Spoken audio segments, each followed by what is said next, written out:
Agora, vamos apresentar as frações parciais. Ela é bem idêntica ao caso da transformada inversa de Laplace, que vocês devem ter utilizado anteriormente.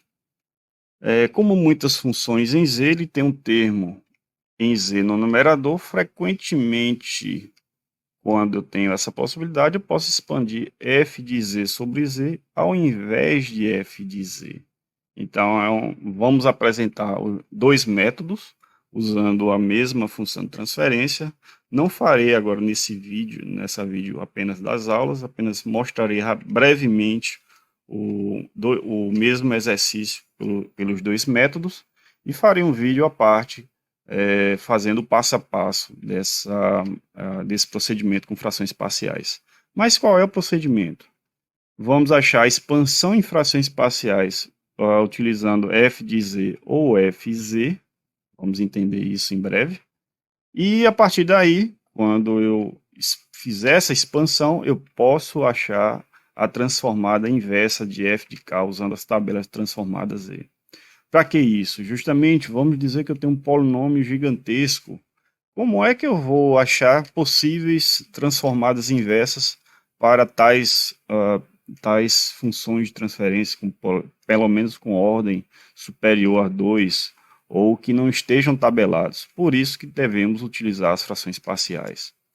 Os casos que serão apresentados, nós temos com polos repetidos, polos reais não repetidos, polos repetidos e os polos reais e conjugado complexo, que não será abordado nessa disciplina, quer dizer, na verdade não será abordado aqui como aula, como apresentação manual, porém será utilizado por meio de métodos computacionais, como por exemplo a gente utilizando o MATLAB, o Octave ou o Scilab. Nesse exemplo, no segundo exemplo, que apresentamos nessa sequência de vídeo, vamos obter a transformada z inversa da função utilizando f de z. Lembrando que eu farei um vídeo à parte ilustrando os dois métodos. Aqui é dada a função de transferência. O que é que vamos fazer? No primeiro método, eu vou dividir f de z por z. Ou seja, eu vou ter aqui a inserção de um termo no denominador, perdão. Para quê? Justamente para fazer a compensação, porque se eu tiver z que divide por z, essa função de transferência aqui resultante dessa modificação será a mesma. Então aqui eu calculo os termos em A, B ou C, já que eu dividi agora o polinômio pelas três raízes que estão no denominador. Calculo esses termos, substituo a partir dessa f de z aqui, de forma que está dividida em vários termos, em função, provavelmente, desses polos. Então, eu tenho a transformada z inversa. Lembre-se, no exercício anterior, por divisão polinomial, nós não tínhamos uma função que representasse, mas sim uma sequência numérica de amplitudes à medida que a função evoluía no tempo discreto. No próximo exemplo, vamos utilizar propriamente dito a função de transferência dada. Qual vai ser a diferença? Aqui, lembre-se, eu tenho dois polinômios, ou duas raízes, nós temos as duas raízes divididas e vou ter que calcular A e B. Calculo A e B, reescrevo a função de transferência, porém, aqui eu vou ter que utilizar a propriedade do atraso. Vamos entrar nesse detalhe já já. A partir daí, utilizo as tabelas transformadas, utilizando o teorema do atraso e as propriedades das transformadas, as tabelas de transformada, acharemos então a sequência numérica. Num quarto exemplo, da mesma forma, nós trabalharemos aqui com essa função de transferência dada por y de z, dividido de acordo com o número de polinômios, o número de raízes, perdão, no polinômio. Nesse método é utilizado y de z sobre z, e a partir daí vamos calcular a, b, c, da mesma forma que nos exemplos anteriores. Aqui eu tenho uma função que representa essa transformada Z, ou seja, eu fiz a transformada Z inversa, e aqui a representação da sequência numérica, ou seja, aqui indicando os valores de amplitude à medida que o tempo vai avançando. Para os polos repetidos, ou seja, dado que eu tenho uma função y de z com polos, o polo P1 repetido aqui R vezes, ou seja, tem multiplicidade igual a R, nós temos a seguinte maneira de escrever. Vamos escrevendo do polo menor até o máximo de sua multiplicidade e vamos ter que calcular esses termos aqui relacionado à fração parcial desses polos. Como é que eu calculo esses coeficientes? Que vão de 1, por exemplo, até a sua multiplicidade R, relacionada à quantidade de polos repetidos. Eu calculo 1 sobre R menos N, N a multiplicidade, o R a multiplicidade, o N a quantidade que vai sendo decrementada. Nesse caso aqui, eu vou fazer o limite do Z tendendo ao polo, da derivada em relação a Z de R menos N, onde eu tenho que fazer a multiplicação de Z menos P1 elevado a R, que é justamente a multiplicidade desse polo, que multiplica Y de Z ou Y de Z sobre Z, lembrando que isso vai depender de como você está adotando para resolver essa fração parcial dessa função de transferência. Nesse exemplo aqui, eu vou também detalhar em um vídeo à parte, nós temos no numerador 1 e no denominador z ao quadrado que multiplica z menos 0,5. Veja que existe uma raiz ou um polo repetido na origem, e ele é repetido 2 vezes. O que é que eu posso reescrever? Essa maneira aqui, desse exemplo, eu vou pegar f de z e dividir por z. Obviamente que vai ter que aumentar a ordem na função de transferência original, porque se eu colocar aqui esse z passa multiplicando, ele permanece aqui no numerador, z com z, z ao cubo, na verdade, eu vou ter z ao quadrado, que é a mesma função de transferência que eu tenho de forma original.